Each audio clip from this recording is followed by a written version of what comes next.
BPL card ರದ್ದತಿ ವಿಚಾರವಾಗಿ ರಾಜಕೀಯ ಕೆಸರೆರಚಾಟ ಜೋರಾಗಿ ನಡೀತಾ ಇದೆ. ಬೆಂಗಳೂರಿನ ಮಹಾಲಕ್ಷ್ಮಿ ಲೇಔಟ್ನಲ್ಲಿ ಬಿಪಿಎಲ್ ಕಾರ್ಡ್ ರದ್ದಾದವರ ಮನೆಗಳಿಗೆ ಬಿಜೆಪಿ ನಾಯಕರು ಭೇಟಿ ಕೊಟ್ಟರು, ಪರಿಶೀಲನೆ ನಡೆಸಿದರು.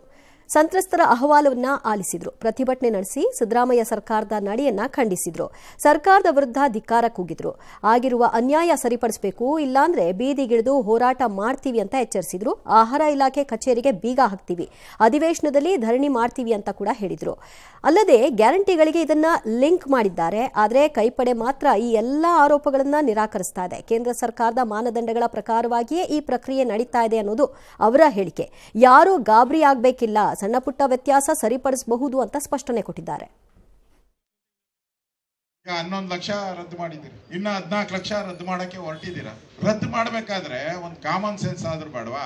ಅವ್ರಿಗೊಂದು ನೋಟಿಸ್ ಸರ್ವ್ ಮಾಡಿ, ಒಂದು ಮಾನವೀಯತೆ ಇರುವಂತ ಸರ್ಕಾರ ಏನೂ ಇಲ್ಲ ಅಂತ ರೇಷನ್ ಅಂಗಡಿಯವರು ಧಮ್ಕಿ ಗಿಡ ಹೋಗ್ತಾರೆ. ಸಿದ್ದರಾಮಯ್ಯ ಕೇಳಿದ್ರೆ ನೀವೆಲ್ಲರೂ ಇನ್ಕಮ್ ಟ್ಯಾಕ್ಸ್ ಕಟ್ತಾ ಇದ್ದೀರಾ ಅಂತ. ಇಲ್ಲಿ ಯಾರ ಇನ್ಕಮ್ ಟ್ಯಾಕ್ಸ್ ಕಟ್ಟಿರೋರು ಇದಾರೆ? ಕಣ್ಣಿಲ್ಲದ ಸರ್ಕಾರ ಇದು, ಕಾಮಾಲೆ ಕಣ್ಣಿನ ಸರ್ಕಾರ ಇದು. ಈ ತಕ್ಷಣ ಈ ಹಿಂದೆ ಪಡೆಯುವಂತದ್ದು ರದ್ದು ಮಾಡುವಂತದನ್ನ ನಿಲ್ಲಿಸಬೇಕು. ಈ ಜನ ವಿರೋಧಿ ನಿಲುವನ್ನ ಸಂಪೂರ್ಣವಾಗಿ ಖಂಡಿಸ್ತೀವಿ. ಕಾಂಗ್ರೆಸ್ ಸರ್ಕಾರ ಎಚ್ಚರಗೊಳ್ಳಿ. ಬಿಪಿಎಲ್ ಕಾರ್ಡ್ ಕಡಿತ ಮಾಡಿದ್ರೆ ಅವ್ರಿಗೆ ಅಲ್ಲಿ ಹಣ ಉಳಿತದೆ. ಉಚಿತ ಅಕ್ಕಿ ಕೊಡುವುದು ಎಲ್ಲ ಘೋಷಣೆ ಮಾಡಿದ್ವಿ, ವೀರಾವೇಶ ಘೋಷಣೆ ಮಾಡಿದ್ವಿ. ಈಗ ಒತ್ತಡ ಜಾಸ್ತಿ ಆಗ್ತಾ ಇದೆ, ಭಾರ ಜಾಸ್ತಿ ಆಗ್ತಾ ಇದೆ. ಅದಕ್ಕೆ ಬಿಪಿಎಲ್ ಕಾರ್ಡ್ ಅನ್ನ ಕಟ್ ಮಾಡಿದ್ರೆ ನಂಗೆ ಇಷ್ಟಪಟ್ಟು ಕೊಡ್ತೀನಿ ನಾನು ಅಂತ ಈ ಒಂದು ದುರುದ್ದೇಶದಿಂದ ಬಿಪಿಎಲ್ ಕಾರ್ಡ್ ಅನ್ನ ಕಡಿತ ಮಾಡುವಂತ ಕೆಲಸ, ಇದರಿಂದ ಬಡವರಿಗೆ ಬಹಳ ದೊಡ್ಡ ಪ್ರಮಾಣದಲ್ಲಿ ಆಘಾತ ಕೊಡುವಂತ ಕೆಲಸ ಸಿದ್ದರಾಮಯ್ಯ ಮಾಡ್ತಾ ಇದ್ದಾರೆ. ಇದು ಬಡವರ ವಿರೋಧಿಯಾದಂತ ನೀತಿ ಅಂತ ಹೇಳ್ತಾರೆ. ಬಿಜೆಪಿಯವರು ಆರೋಪ ಮಾಡ್ತಾರೆ, ವಾಸ್ತವಾಂಶ ಅಲ್ಲ. ಕಾಲಕ್ಕೆ ಹಣ ಕೊಡ್ತಾ ಇದ್ವಿ. ಸುಮಾರು 8,000 ಕೋಟಿ ರೂಪಾಯಿ ಬಿಪಿಎಲ್ ಕಾರ್ಡ್ ಕೊಡೋಕೆ ಇಟ್ಟಿದ್ದಾರೆ. ಅದರಲ್ಲಿ ತಿಂಗಳಿಗೆ 600 ಕೋಟಿ 700 ಮೇಲೆ ಖರ್ಚಾಗ್ತಾ ಇದೆ. ಯಾರು ಗಾಬರಿ ಮಾಡ್ಕೊಳ್ಳೋಂಥ ಅವಶ್ಯಕತೆ ಇಲ್ಲ. ಸೆಂಟ್ರಲ್ ಗೌರ್ಮೆಂಟು ಒಂದು ಕ್ರೈಟೀರಿಯಾ ಇದೆ, ಆ ಕ್ರೈಟೀರಿಯಾ ಪ್ರಕಾರ ಮಾಡ್ತಾ ಇದ್ದಾರೆ. ಯಾರು ಇದ್ದಾರೆ ಅವ್ರಿಗೆಲ್ಲ ನಾವು ವಾಪಸ್ಸು ತಿರ್ಗಿ ಅರ್ಜಿ ತೆಗೆದುಕೊಂಡು ನಾವು ವಾಪಸ್ ಕೊಡ್ತೀವಿ. ಸ್ವಲ್ಪ ಹೆಚ್ಚು ಕಮ್ಮಿ ಆಗಿದೆ, ಒಂದು ಊರಿಗೆ 10-20 ಆ ಥರ ಆಗಿದೆ. ಅದನ್ನೆಲ್ಲ ಸೆಟ್ರೇಟ್ ಮಾಡಿಕೊಡ್ತಾ ಇದೀವಿ. ದಯವಿಟ್ಟು ಸಹಕಾರ ಕೊಡಬೇಕು. ಕರ್ನಾಟಕ ರಾಜ್ಯದಲ್ಲಿ ಅತಿ ಹೆಚ್ಚು ಬಿಪಿಎಲ್ ಕಾರ್ಡ್ ಇರೋ ರಾಜ್ಯ ಮತ್ತು 80% ರಾಷ್ಟ್ರ ಎಲ್ಲ ಕಡೆನೂ 40-45% ಇದೆ. 50% ಮ್ಯಾಕ್ಸಿಮಮ್ 80% ಬಿಪಿಎಲ್ ಕಾರ್ಡ್ ಅಂದ್ರೆ ನೀವು ಅರ್ಥ ಮಾಡ್ಕೋಬೇಕು. ಅನರ್ಹರನ್ನು ತೆಗಿತೀವಿ, ಯಾರು ಅರ್ಹರಿದ್ದಾರೆ ಉಳಿದಿದ್ರೆ ಅವ್ರನ್ನ ಇನ್ಕ್ಲೂಡ್ ಮಾಡ್ತೀವಿ. ಕೇಂದ್ರ ಸರ್ಕಾರದ ಮಾನದಂಡ ಪ್ರಕಾರವಾಗಿ ಅಂತ ಹೇಳ್ತಾ ಇದ್ರಿ, ಆದರೆ ನೀವೇ ಅದನ್ನ ಫಾಲೋ ಮಾಡ್ತಾ ಇಲ್ಲ ಅನ್ನೋದು ಸ್ಪಷ್ಟವಾಗಿ ನಾವು ಕೊಟ್ಟಿರುವಂತಹ ಇಷ್ಟು ಕೇಸ್ ಸ್ಟಡಿಗಳನ್ನ ಗಮನಿಸ್ತಾ ಇದ್ರೆ ಗೊತ್ತಾಗ್ತಾ ಇದೆ. ನೀವು ಹಾಗಾದ್ರೆ ಐದರ್ ಸರ್ಕಾರದ ಮಾತನ್ನ ಅಧಿಕಾರಿಗಳು ಕೇಳ್ತಾ ಇಲ್ಲ ಅಧಿಕಾರಿಗಳು ಕಂಟ್ರೋಲಲ್ಲೇ ಇಲ್ಲದೆ ಕೆಲಸ ಮಾಡ್ತಿರೋ ಹಾಗೆ ಕಾಣಿಸ್ತಿದೆ.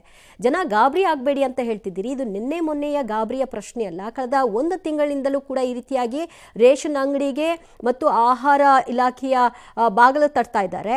ಅಲ್ಲಿ ಸಿಗ್ತಾ ಇರೋ ರೆಸ್ಪಾನ್ಸ್ ಹೋಗಿ ಸಿದ್ದರಾಮಯ್ಯನ ಕೇಳ್ಕೊಡಿ ಅಂತ. ಈ ಆಟಿಟ್ಯೂಡ್ ಒಳ್ಳೇದಲ್ಲ. ಅವರಿಗೆ ಒಂದು ರೀತಿ ಪ್ಲೆಸೆಂಟ್ ಆಗಿ ನೀವು ಹೇಳಿ, ಹೀಗಾಗಿದೆ, ಹೀಗೆ ಸರಿಪಡಿಸ್ಬೇಕು, ಒಂದು ಅರ್ಜಿ ಕೊಡಿ ಅಂತ. ಅದೂ ಮಾಡ್ತಿಲ್ಲ, ಉಡಾಫೆ ತೋರಿಸ್ತಾ ಇದ್ದೀರಿ. ಸಿಕ್ಕ ಹಾಗೆ ಮಾನದಂಡ ಅಂತ ಹೇಳ್ಕೊಂಡು ಹೆಸರುಗಳನ್ನ ಕೈ ಬಿಡ್ತಾ ಇದ್ದೀರಿ. ತುಂಬ ರಾಂಗ್ ವೇಲ್ ಹೋಗ್ತಾ ಇದ್ದ ಹಾಗೆ ಕಾಣಿಸ್ತಾ ಇದೆ ಸರ್ಕಾರ ಮತ್ತು ಅಧಿಕಾರಿಗಳು. ಇನ್ನು ಬರೀ ಕರ್ನಾಟಕ ಸರ್ಕಾರ ಮಾತ್ರ ಅಲ್ಲ, ಬಿಪಿಎಲ್ ಪಡಿತರ ಚೀಟಿ ಯಜ್ಞ ನಡೆಸ್ತಾ ಇದೆ. ಕೇಂದ್ರ ಸರ್ಕಾರ ಕೂಡ ಸದ್ಯದಲ್ಲದೆ ಈ ಯಜ್ಞಕ್ಕೆ ಕೈ ಹಾಕಿದೆ. ಕೇಂದ್ರದ ಅಂಕಿಅಂಶಗಳ ಪ್ರಕಾರ ದೇಶದಲ್ಲಿ 80.60 ಕೋಟಿ ಪಡಿತರದಾರರಿದ್ದಾರೆ. ಈ ಪೈಕಿ ಆಧಾರ್ ಧ್ರುವೀಕರಣ, KYC ಪರಿಶೀಲನೆ ಪ್ರಕ್ರಿಯೆಗಳ ಮೂಲಕ ದೇಶಾದ್ಯಂತ 5.8 ಕೋಟಿ ನಕಲಿ ಪಡಿತರದಾರರನ್ನ ಗುರುತಿಸಿ ಅಂಥವರನ್ನ ಕಾರ್ಡ್ಗಳನ್ನು ರದ್ದು ಮಾಡ್ತಾ ಇದೆ. ಈವರೆಗೂ 20.40 ಕೋಟಿ ರೇಷನ್ ಕಾರ್ಡ್ಗಳ ಡಿಜಿಟಲೀಕರಣ ಪೂರ್ಣಗೊಂಡಿದೆ. ದೇಶಾದ್ಯಂತ 5.33 ಲಕ್ಷ ನ್ಯಾಯಬೆಲೆ ಅಂಗಡಿಗಳಲ್ಲಿ ಈ ಪಾಸ್ ಪರಿಕರ ಲಭ್ಯ ಇವೆ. ಇದರ ನೆರವಿನಿಂದ 99.8% ಕಾರ್ಡ್ಗಳನ್ನು ಆಧಾರ್ ಜೊತೆ ಅನುಸಂಧಾನ ನಡೆಸಲಾಗುತ್ತಿದೆ. 98.7% ಫಲಾನುಭವಿಗಳ ದೃಢೀಕರಣ ಪೂರ್ಣಗೊಂಡಿದೆ. KYC ಮೂಲಕ 64% ಫಲಾನುಭವಿಗಳ ಪರಿಶೀಲನೆ ಮುಗಿದಿದೆ ಅಂತ ಕೇಂದ್ರ ಸರ್ಕಾರವೇ ತಿಳಿಸ್ತಾ ಇದೆ. ಇಂದೆಲ್ಲ ನಾಳೆ ಆಗಬೇಕು, ಆದರೆ ಆಗುವಂತಹ ರೀತಿ ಏನಿದೆ ಅದು ಸರಿಯಾಗಿ ನಡೀತಾ ಇಲ್ಲ ಅನ್ನೋದಷ್ಟೇ ಆರೋಪ. ಸೊ ಈಗ ಅದನ್ನು ನೀಟಾಗಿ ಮಾಡಿ ಜನರಿಗೆ ಕನ್ವಿನ್ಸ್ ಆಗೋ ರೀತಿಯಾಗಿ ಇದ್ದರೆ ಯಾರೂ ಕೂಡ ಇದನ್ನು ವಿರೋಧ ಮಾಡಲ್ಲ. ನಮ್ಮ ದೇಶದಲ್ಲಿ ಏನೇ ಫ್ರೀಯಾಗಿ ಕೊಡೋದು ಸುಲಭ, ಆದರೆ ಅದನ್ನು ವಾಪಸ್ ತಗೊಳ್ಳುವಾಗ ನೀವು ಜನರನ್ನ ಕನ್ವಿನ್ಸ್ ಮಾಡೋ ರೀತಿಯಲ್ಲಿ ಹೇಳಲಿಲ್ಲ ಅಂದರೆ ಒಪ್ಪೋಲ್ಲ, ಅದು ಬೇರೆ ರೂಪಕ್ಕೆ ಹೋಗುತ್ತೆ.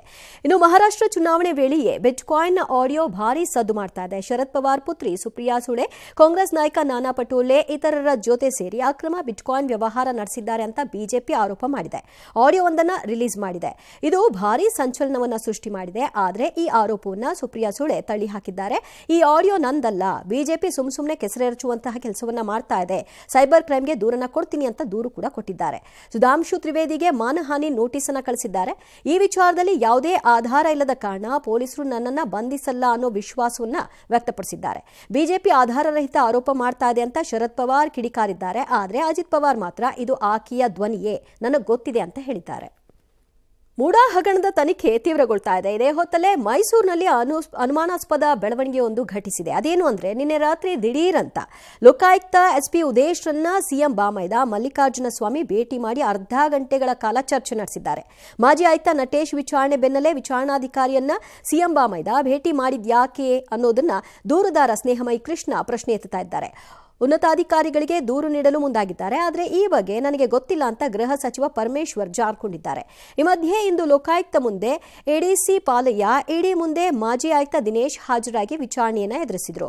ಹಿನಕಲ್ ಸೈಟ್ ಅಕ್ರಮ ಸಂಬಂಧ ಮೂಡಾದ 18 ಅಧಿಕಾರಿಗಳ ವಿರುದ್ಧದ ಸರ್ಚ್ ವಾರೆಂಟ್ ಬಗ್ಗೆ ಆರ್ಟಿಐ ಮೂಲಕ ಮಾಹಿತಿ ಕೇಳಿದ್ರು. ಲೋಕಾಯುಕ್ತ ಅಧಿಕಾರಿಗಳು ಉತ್ತರವನ್ನು ಕೊಡ್ತಾ ಇಲ್ಲ ಅಂತ ಆರೋಪ ಕೇಳಿಬಂದಿದೆ. ಹೀಗಾಗಿ ಆರ್ಟಿಐ ಕಾರ್ಯಕರ್ತ ಗಂಗರಾಜು ಬೆಂಗಳೂರಿನ ಲೋಕಾಯುಕ್ತ ಕಚೇರಿಗೆ ಭೇಟಿ ಕೊಟ್ಟಿದ್ರು. ಸರ್ಚ್ ವಾರೆಂಟ್ ನೀಡುವಲ್ಲಿ ಅಕ್ರಮ ನಡೆದಿದೆ, ಮಾಹಿತಿ ಸೋರಿಕೆಯಾಗಿದೆ, ಇದಕ್ಕೆ ಲೋಕಾಯುಕ್ತ ಸಿಎಸ್ ಪಾಟೀಲ್ ಅವರೇ ಕಾರಣ ಅಂತ ಆರೋಪಿಸಿದ್ರು. ಈ ಬಗ್ಗೆ ರಾಜಭವನಕ್ಕೆ ದೂರು ನೀಡಲಾಗಿದೆ ಅಂದ್ರು. ಇನ್ನು ತಮ್ಮ ವಿರುದ್ಧದ ಪ್ರಕರಣ ಕೈಬಿಡುವಂತೆ ಕೋರಿ ದೇವರಾಜು ಹೈಕೋರ್ಟ್ ಮೆಟ್ಟಿಲೇರಿದ್ದಾರೆ. ತನಿಖೆಗೆ ಕರೆದ್ರೆ ಹೋಗಬೇಕು, ಅದು ಬಿಟ್ಟು ಅವರು ಹೋಗಿದ್ದಾರೆ ಅಂದರೆ ಏನಕ್ಕೆ ಹೋಗಿದ್ದಾರೆ ಗೊತ್ತಿಲ್ಲ. ಎಲ್ಲ ಬೀಗ ಹಾಕಿರ್ತಾರಲ್ಲ, ಎಲ್ಲ ಬೀಗ ಹಾಕಿದಾರೋ ಇಲ್ವೋ ಅಂತ ಚೆಕ್ ಮಾಡಕ್ಕೆ ಹೋಗಿದ್ರೇನು. ನನಗೆ ಅನುಮಾನಗಳು ಬಂದ ಸಂದರ್ಭದಲ್ಲಿ ಕೂಡಲೇ CC ಕ್ಯಾಮೆರಾ ಅಳವಡಿಸಿ ಅಂತೇಳಿ ಮನವಿ ಮಾಡ್ಕೊಂಡಿದೆ. ಆದರೆ ಇದುವರೆಗೂ ಕೂಡ CC ಕ್ಯಾಮೆರಾವನ್ನು ಅಳವಡಿಸಿಲ್ಲ. ರಾತ್ರಿ ಅಷ್ಟೊತ್ತಲ್ಲಿ 3ನೇ ಆರೋಪಿ ಭೇಟಿ ಮಾಡೋದು, ತುರ್ತಾಗಿ ತನಿಖಾಧಿಕಾರಿ ಭೇಟಿ ಮಾಡೋದು ಸಾಕಷ್ಟು ಅನುಮಾನಗಳು ಕಾಡ್ತದೆ. ಲೋಕಾಯುಕ್ತಾಧಿಕಾರಿಗಳೇ ನಮ್ಮ ಹತ್ರ ಹೇಳಿರೋದ್ರಿಂದ ಲೋಕಾಯುಕ್ತರ ವಿರುದ್ಧ ನಾನು ಗವರ್ನರ್ಗೆ ದೂರು ಕೊಟ್ಟಿದ್ದೀನಿ. ಈ ದೂರು ಕೊಟ್ಟಿರೋ ಪ್ರಕರಣಕ್ಕೆ ಸಂಬಂಧಪಟ್ಟಂಗೆ ನನಗೆ ದಾಖಲೆಗಳು ಬೇಕು ಅಂತ ಹೇಳ್ಬಿಟ್ಟು ಅಲ್ಲಿ ಅರ್ಜಿ ಹಾಕ್ತೀನಿ. ಆದರೆ ಮಾಹಿತಿ ಕೊಟ್ಟಿಲ್ಲ ನನಗೆ, ಅಲ್ಲಿಂದ ನನಗೆ ನ್ಯಾಯ ಸಿಕ್ಕಿಲ್ಲ ಅಂದ್ರೆ ರಾಷ್ಟ್ರಪತಿವರೆಗೂ ನಾನು ಹೋಗ್ತೀನಿ. ನೋಟಿಸ್ ಕೊಟ್ಟು ಇಂಥ ಸಮಯಕ್ಕೆ ಬನ್ನಿ ಅಂತ ಅಂದಾಗಲೇ ಮೀನಾಮೇಷ ಎಣಿಸ್ಕೊಂಡು ಸಮಯವನ್ನ ಕಳೆಯುವಂತಹ ಮಂದಿ ಇದ್ದಾರೆ. ಅಂಥದ್ರಲ್ಲಿ ಬೀಗ ಹಾಕಿದ್ದಾರಾ ಇಲ್ವಾ ಅಂತ ಚೆಕ್ ಮಾಡಕ್ ಹೋಗಿದ್ರು ಅಂತ ಗೃಹ ಸಚಿವರು ಹೇಳೋದು ಅದೊಂದು ರೀತಿ ತೂಕದ ಮಾತು ಅಂತ ಅನ್ನಿಸ್ತಾ ಇಲ್ಲ. ಫಸ್ಟ್ ಆಫ್ ಆಲ್, ರಾತ್ರಿ ಹೋಗಿ ತನಿಖಾಧಿಕಾರಿಯನ್ನ ಭೇಟಿ ಮಾಡುವಂತಹ ನೆಸೆಸಿಟಿ ಏನಿತ್ತು? ವಿಚಾರಣೆಗೆ ಕರೆಯೋದಾದ್ರೆ ಹಗಲೊತ್ತಲ್ಲೇ ವಿಚಾರಣೆ ಕರಿಬಹುದಿತ್ತಲ್ಲ. ಇದು ನಿಜವಾಗ್ಲೂ ವಿಚಾರಣೆ ಕರೆದಿರೋದಾ ಅಥವಾ ಬೇರೆ ರೀತಿಯಾದಂತಹ ವಿಚಾರಗಳೇನಾದ್ರೂ ನಡೀತಾ ಇದೆಯಾ? ಅನುಮಾನ ಮೂಡಿಸೋ ರೀತಿಯಲ್ಲಿ ಲೋಕಾಯುಕ್ತ ನಡ್ಕೊಳ್ತಾ ಇದೆ. ನಾಳೆ ಕೋರ್ಟ್ ಇದನ್ನ ಪ್ರಶ್ನೆ ಮಾಡಿದಾಗ ಯಾವ ರೀತಿ ಉತ್ತರವನ್ನ ಕೊಡ್ತೀರಿ ನೋಡ್ಬೇಕು.